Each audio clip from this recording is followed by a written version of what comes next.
ഹായുടെ മക്കളെ, ശ്രീലക്ഷ്മി മിസ് ആണ്. നിങ്ങളുടെ എല്ലാവരുടെയും ആഗ്രഹം എന്താണ്? ഈ കെമിസ്ട്രി എക്സാമിന് നല്ല മാർക്ക് നേടണം എന്നുള്ളതാണ് അല്ലേ?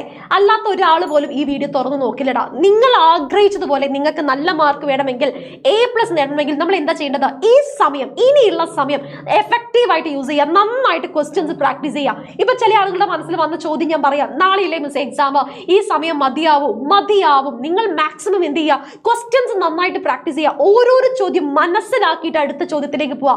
അങ്ങനെയാണെങ്കിൽ നാളത്തെ എക്സാമിൽ ക്വസ്റ്റ്യൻ പേപ്പർ കിട്ടുമ്പോൾ ചോദ്യം നിങ്ങൾ വായിക്കുമ്പോൾ നിങ്ങൾക്ക് മനസ്സിലാവും, ഇതേ ടൈപ്പ് ക്വസ്റ്റ്യൻ ഞാൻ ചെയ്തിരുന്നു, ഇതിന്റെ ഉത്തരം എങ്ങനെയാണ് എഴുതേണ്ടത്. വിത്തിൻ സെക്കൻഡ്സ് അല്ലെങ്കിൽ നിങ്ങൾക്ക് ആ തന്നിരിക്കുന്ന ടൈമിന്റെ ഉള്ളിൽ തന്നെ നിങ്ങൾക്ക് എന്ത് ചെയ്യാൻ പറ്റും? യെസ്, അതിലും ഫാസ്റ്റ് ആയിട്ട് നിങ്ങൾക്ക് എന്ത് ചെയ്യാൻ പറ്റും? എക്സാം നിങ്ങൾക്ക് എഴുതി തീർക്കാനും പറ്റുക.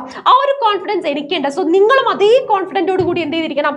എക്സാം ഹാളിലേക്ക് പോയിരിക്കണം. നന്നായിട്ട് നിങ്ങൾ എക്സാം എഴുതണം. അതിന് വേണ്ടിയിട്ടാണ് അത്രയും ഇമ്പോർട്ടന്റ് ആയിട്ടുള്ള ക്വസ്റ്റ്യൻസുമായിട്ട് ഞാൻ എന്ത് ചെയ്തിരിക്കുന്നത്?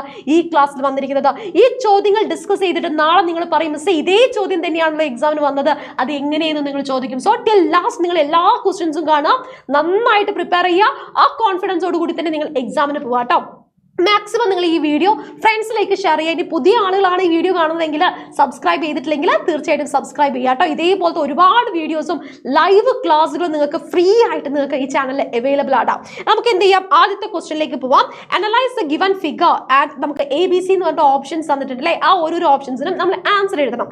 ഇത് കെമിക്കൽ കൈനറ്റിക്സ് എന്ന് പറയുന്ന ആ ഒരു ചാപ്റ്ററിൽ നിന്ന് ചോദിച്ച ചോദ്യമാണ്. 100% ഉറപ്പാണ്. നമുക്ക് 5 ഫാക്ടേഴ്സ് ഉണ്ട്, അതിൽ നിന്ന് ഉറപ്പായിട്ടും ചോദിക്കും കേട്ടോ. ഇവിടെ തന്നിരിക്കുന്ന നോക്കിക്ക് 2 ബീക്കറിൽ ഡൈല്യൂട്ട് HCl എടുത്തു. ഒന്നിൽ ഞാൻ എന്ത് ചെയ്തിട്ടുണ്ട്? മാർബിൾ പീസും ഒന്നിൽ ഞാൻ എന്താ ചെയ്തിരിക്കുന്നത്? മാർബിൾ പൗഡറും എടുത്തിട്ടുണ്ട്. ആദ്യത്തെ ചോദ്യം, in which beaker the rate of reaction is greater? ഏത് ബീക്കറിലാണ് രാസപ്രവർത്തന വേഗം കൂടുതലുള്ളത്? ഏത് ബീക്കറിനകത്തായിരിക്കും? സർഫസ് ഏരിയ എന്ന് പറയുന്ന ഒരു ഫാക്ടറാണ് ഇവിടെ ഇൻഫ്ലുവൻസ് ചെയ്യുന്നത് അല്ലേ? നമ്മളൊരു വസ്തു അല്ലെങ്കിൽ ഒരു കഷ്ണം നമ്മൾ പൊടിക്കുക എന്ന് പറഞ്ഞിട്ടുണ്ടെങ്കിൽ അവിടെ നമ്മൾ സർഫസ് ഏരിയ, പ്രതല പരപ്പളവ് കൂട്ടുക എന്നാണ് അർത്ഥം വരുന്നത്. സർഫസ് ഏരിയ കൂടി കഴിഞ്ഞാൽ സ്വാഭാവികമായിട്ട് എന്ത് സംഭവിക്കും? അവിടെ കെമിക്കൽ റിയാക്ഷന്റെ റേറ്റ് കൂടും, വേഗത കൂടും. അപ്പൊ നിങ്ങൾ പറഞ്ഞേ, ഈ പീസിലാണോ ഉണ്ടാവുക, പൗഡറിലാണോ കൂടുതൽ റിയാക്ഷൻ നടക്കുന്നത്? നമ്മുടെ ഇത് A ആണ്, ഇത് B ആണ് കേട്ടോ. ഏതിലാണ് ഏറ്റവും കൂടുതൽ നമ്മുടെ റിയാക്ഷൻ നടക്കുന്നത്? നമുക്ക് പറയാം B എന്ന് പറയുന്ന ബീക്കറിലാണെന്ന് പറയാം അല്ലെ? ഒരു സംശയമില്ലാതെ പറയാം. കാരണം എന്താണ്? അവിടെ പൗഡേർഡ് ഫോം ആണ്, അവിടെ സർഫസ് ഏരിയ കൂടുതലാണ്, പ്രതല പരപ്പളവ് കൂടുതലാണ്, അതുകൊണ്ട് റേറ്റ് ഓഫ് റിയാക്ഷൻ കൂടുതലാണെന്ന് നമുക്ക് പറയാൻ സാധിക്കും. ഇനി അടുത്ത ചോദ്യമാണ്, which is the factor that influence the rate of chemical reaction here? ഇവിടെ ഏത് ഫാക്ടറാണ് ഇൻഫ്ലുവൻസ് ചെയ്യുന്നത്? പ്രതല പരപ്പളവ് അഥവാ സർഫസ് ഏരിയ ആണ്. ഇനി അടുത്ത ചോദ്യം എന്താണ്? Suggest any other method to increase the rate of reaction. നമ്മൾ പറഞ്ഞു 5 മെത്തേഡ്സ് ഉണ്ട്. ഒന്ന് സർഫസ് ഏരിയ ആണെങ്കിൽ അടുത്തത് ഇതാണ്, നേച്ചർ ഓഫ് റിയാക്ടന്റ് ആണ്. ഇവിടെ രണ്ടും ഒരേ റിയാക്ടന്റ് അല്ലേ എടുത്തത്, അപ്പൊ നമുക്കത് പറയാൻ പറ്റില്ല അല്ലെ? മൂന്നാമത്തെ നമ്മൾ പഠിച്ചത് എന്താണ്? Concentration of reactant. ഇവിടെ എടുത്തിരിക്കുന്ന ഡൈല്യൂട്ട് ആസിഡിനെ എനിക്ക് വേണമെങ്കിൽ ഒന്ന് മാറ്റാം. പകരം എനിക്ക് കോൺസെൻട്രേറ്റഡ് ആസിഡ് ആണ് എടുത്തതെങ്കിൽ അവിടെ റേറ്റ് ഓഫ് കെമിക്കൽ റിയാക്ഷൻ കൂടുകടാ. അപ്പൊ നമുക്കൊന്ന് എഴുതാമല്ലോ. ഏതാണ്? യെസ്, കോൺസെൻട്രേഷൻ ഓഫ് ആസിഡ് നമ്മൾ കൂട്ടുന്നു, അഥവാ കോൺസെൻട്രേറ്റഡ് ആസിഡ് നമ്മൾ യൂസ് ചെയ്യുന്നു.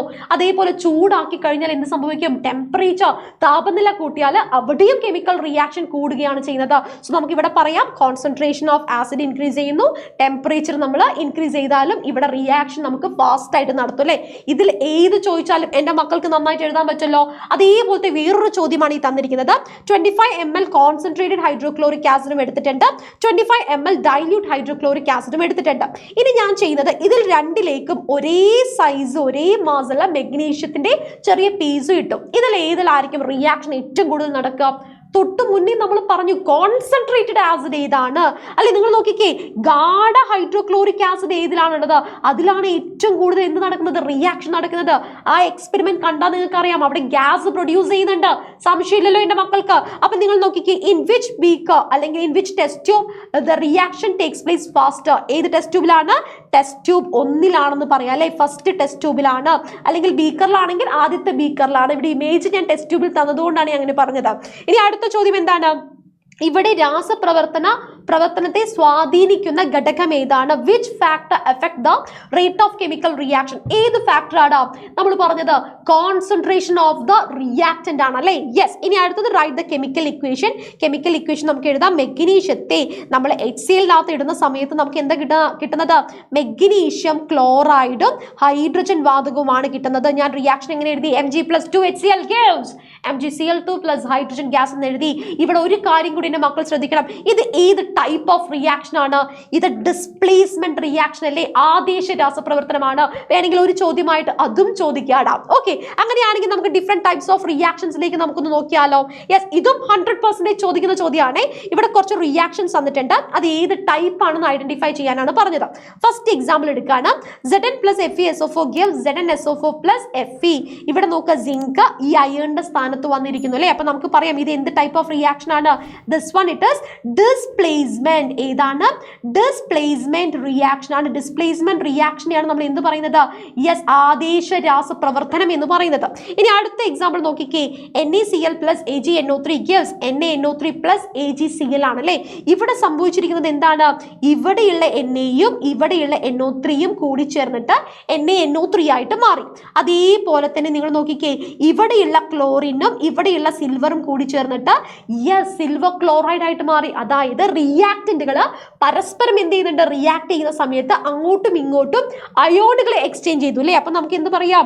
ഇത് എന്ത് ടൈപ്പ് ഓഫ് റിയാക്ഷൻ ആണ്? ഡബിൾ അല്ലേ, ഡബിൾ ഡീകമ്പോസിഷൻ റിയാക്ഷൻ ആണ്. എന്താണ്? ഡബിൾ ഡീകമ്പോസിഷൻ റിയാക്ഷൻ ആണെന്ന് നമുക്ക് പറയാൻ സാധിക്കുന്നു. ഇനി അടുത്ത എക്സാമ്പിൾ നോക്കിക്കേ. റിയാക്ടന്റ് സൈഡിൽ ഒറ്റ ആളേ ഉള്ളൂ, PbNO3 ട്വൈസ്. ഒരു റിയാക്ടന്റ് പ്രൊഡക്റ്റ് ആയിട്ട് എങ്ങനെയാണ് മാറിയിരിക്കുന്നത്? രണ്ടിൽ കൂടുതൽ പ്രൊഡക്റ്റ് ആയിട്ട് മാറിയില്ലേ. സിംഗിൾ റിയാക്ടന്റ് എന്താണ്? 3 പ്രൊഡക്റ്റുകളായിട്ട് മാറി. സോ നമുക്ക് എന്ത് പറയാം? ഇതിനെ ഡീകമ്പോസിഷൻ റിയാക്ഷൻ എന്ന് പറയാം. എന്താണ്? ഡീകമ്പോസിഷൻ അല്ലെ, ഡീകമ്പോസിഷൻ റിയാക്ഷൻ ആണെന്ന് നമുക്ക് പറയാൻ സാധിക്കുന്നു. ഡീകമ്പോസിഷൻ റിയാക്ഷൻ നമ്മൾ എന്താണ് മലയാളത്തിൽ പറയുന്നത്? വിഘടന രാസപ്രവർത്തനം എന്നാണ് നമ്മൾ പറയുന്നത്. ഇനി അടുത്ത റിയാക്ഷൻ നോക്കിക്കേ. ഹൈഡ്രജനും അയോഡിനും കൂടി ചേർന്നിട്ട് ഹൈഡ്രജൻ അയോഡൈഡ് ആയിട്ട് മാറുന്നു. ഇത് എന്ത് ടൈപ്പ് ഓഫ് റിയാക്ഷൻ ആണ്? കോമ്പിനേഷൻ റിയാക്ഷൻ ആണ് അല്ലെ. എന്താണ്? കോമ്പിനേഷൻ റിയാക്ഷന്റെ എക്സാമ്പിൾ ആണ്. കോമ്പിനേഷൻ റിയാക്ഷനെയാണ് നമ്മൾ മലയാളത്തിൽ എന്ത് പറയുന്നത്? സംയോജന രാസപ്രവർത്തനം എന്ന് പറയുന്നത്. ഇനി അവസാനത്ത് നോക്കിക്കേ. PbNO3 ട്വൈസ് പ്ലസ് 2Ki എന്ത് ടൈപ്പ് ഓഫ് റിയാക്ഷൻ ആണെന്നുള്ളത് നിങ്ങൾ കമന്റ് ബോക്സിൽ കമന്റ് ചെയ്യാട്ടോ. ഇപ്പം തന്നെ നിങ്ങൾ എന്ത് ചെയ്യുക? ഇതിന്റെ ആൻസർ കമന്റ് ചെയ്യുക. ഏത് ടൈപ്പ് ഓഫ് റിയാക്ഷൻ ആണ് ഈ അവസാനം തന്നിരിക്കുന്നത് എന്നുള്ളത് എക്സാമിന് ചോദിക്കുക. 100% ഉറപ്പാണ്. ഇനി റിയാക്ഷൻ തന്നിട്ട് ടൈപ്പ് ചെയ്താണെന്ന് ചോദിക്കും, അല്ലെങ്കിൽ നിങ്ങൾക്ക് വേർഡ്സിൽ തരും. ഇപ്പൊ മെഗ്നീഷ്യം ഹൈഡ്രോക്ലോറിക് ആസിഡുമായിട്ട് റിയാക്ട് ചെയ്യുമ്പോൾ നമുക്ക് എന്ത് കിട്ടുന്നു എന്ന് ചോദിക്കും. അത് എന്ത് ടൈപ്പ് ഓഫ് റിയാക്ഷൻ ആണെന്നും ചോദിക്കാറുണ്ട്. അപ്പൊ നിങ്ങൾ ആ ഒരു ഇക്വേഷൻ ആക്കി നമ്മൾ മാറ്റിയതിന് ശേഷം അത് ഏത് ടൈപ്പ് ഓഫ് റിയാക്ഷൻ ആണെന്ന് എഴുതണം കേട്ടോ. ഇനി അടുത്ത ചോദ്യമാണ്. Atomic number and mass number of an atom is given. നമുക്ക് അറ്റോമിക് നമ്പറും മാസ് നമ്പറും തന്നിട്ടുണ്ട്, എക്സ് തന്നിട്ടുണ്ട്. അതുപോലെ തന്നെ നമ്മുടെ അറ്റോമിക് നമ്പർ 17 അല്ലേ, അത് നമ്മൾ താഴെയല്ലേ എഴുതുന്നത്. മാസ് നമ്പർ 35 ആയതുകൊണ്ട് ഞാൻ എന്ത് ചെയ്തിട്ടുണ്ട്? മുകളിൽ എഴുതിയിട്ടുണ്ട്. ആദ്യത്തെ ചോദ്യം നോക്കിക്കേ. Represent this atom using the atomic number and mass number. ഈ തന്നിരിക്കുന്ന ആറ്റത്തിന് എന്താണ് വരയ്ക്കാൻ അല്ലെങ്കിൽ എഴുതാൻ പറഞ്ഞൂലേ, നമ്മൾ അത് ഓൾറെഡി എഴുതി കഴിഞ്ഞിട്ടുണ്ട്. ഇനി അടുത്തത്, how many neutrons R present in this atom. ഈ ആറ്റത്തിന്റെ അകത്ത് അടങ്ങിയിരിക്കുന്ന ന്യൂട്രോണുകളുടെ എണ്ണം നമ്മൾ എങ്ങനെയാ കണ്ടുപിടിക്കുക? സിമ്പിൾ ഇക്വേഷൻ ആണ്. മാസ് നമ്പറിൽ നിന്ന് നമ്മൾ എന്ത് ചെയ്യുന്നു? അറ്റോമിക് നമ്പർ നമ്മൾ മൈനസ് ചെയ്യുന്നു അല്ലെ. മാസ് നമ്പറിൽ നിന്ന് അറ്റോമിക് നമ്പർ മൈനസ് ചെയ്യുമ്പോഴാണ് നമുക്ക് എന്ത് കിട്ടുന്നത്? ന്യൂട്രോണുകളുടെ എണ്ണം കിട്ടുന്നത്. 35 നിന്ന് 17 മൈനസ് ചെയ്തപ്പോൾ എനിക്ക് എന്ത് കിട്ടി? 18 എന്ന് കിട്ടി കേട്ടോ. 18 ന്യൂട്രോണുകൾ ഉണ്ടെന്നാണ് അർത്ഥം. ഇനി അടുത്തത് എന്താണ്? Draw the bore atom model. നിങ്ങൾ വിചാരിക്കും ഫസ്റ്റ് ടേം പഠിക്കണം. കാരണം വേറെ ഒന്നുമല്ല, ഫസ്റ്റ് ടേമിൽ നിന്ന് നമുക്ക് 8 മാർക്കിന്റെ 10 മാർക്കിന്റെയോളം ചോദ്യങ്ങൾ ചോദിക്കും. ബോർ മോഡൽ വരയ്ക്കുമ്പോൾ നമ്മൾ എന്താ ചെയ്യുക? നമ്മൾ ആദ്യം ന്യൂക്ലിയസ് വരയ്ക്കുന്നു. ആദ്യത്തെ ഷെല്ലിൽ അറ്റോമിക് നമ്പർ 17 ആയതുകൊണ്ട് തന്നെ ആദ്യത്തെ ഷെല്ലിൽ 2 ഇലക്ട്രോൺസ് വരയ്ക്കുന്നു. രണ്ടാമത്തെ ഷെല്ലിൽ 8 ഇലക്ട്രോൺസ് വരയ്ക്കുന്നു. മൂന്നാമത്തെ ഷെല്ലിൽ നമ്മൾ എന്താണ്? ബാക്കിയുള്ള 7 ഇലക്ട്രോൺസിന് വരച്ചു കഴിഞ്ഞാൽ നമ്മുടെ ബോർ മാതൃകയായിട്ടോ. അപ്പൊ ഈ പോയിന്റ്സ് ഒക്കെ നിങ്ങൾ മനസ്സിൽ വിചാരിച്ചിട്ട് കണ്ടിട്ട് തന്നെ നിങ്ങൾ എന്ത് ചെയ്യണം? നിങ്ങൾ എക്സാം ഹാളിലേക്ക് പോകണം. നിങ്ങൾക്ക് നന്നായിട്ട് എക്സാം എഴുതാൻ പറ്റണം. ഇനി ചിലപ്പോൾ നമ്മുടെ ക്വസ്റ്റ്യൻ പേപ്പറിൽ ചോദിക്കുന്നത് ABCD അല്ലെങ്കിൽ PQRST എന്ന് തന്നിട്ട് കുറച്ച് എക്സാമ്പിൾസ് ഇലക്ട്രോണിക് കോൺഫിഗറേഷൻ തരും. അത് റിലേറ്റഡ് ആയിട്ടുള്ള ക്വസ്റ്റ്യൻസ് ചോദിക്കും അല്ലേ. ഇവിടെ നമുക്ക് ABCD തന്നിട്ടുണ്ട്. ആദ്യത്തെ ചോദ്യം എന്താണ്? Which of these one is a noble gas. ഉത്കൃഷ്ടവാതകം ഏതാണ്? ഉത്കൃഷ്ടവാതകമാവണമെങ്കിൽ ബൈതമ ഷെല്ലിൽ 8 ഇലക്ട്രോൺസ് വേണം അല്ലേ. ഇവിടെ നോക്കിക്കേ, ബൈതമ ഷെല്ലിൽ 8 ഇലക്ട്രോൺസ് വരുന്നത് ആർക്കാണ്?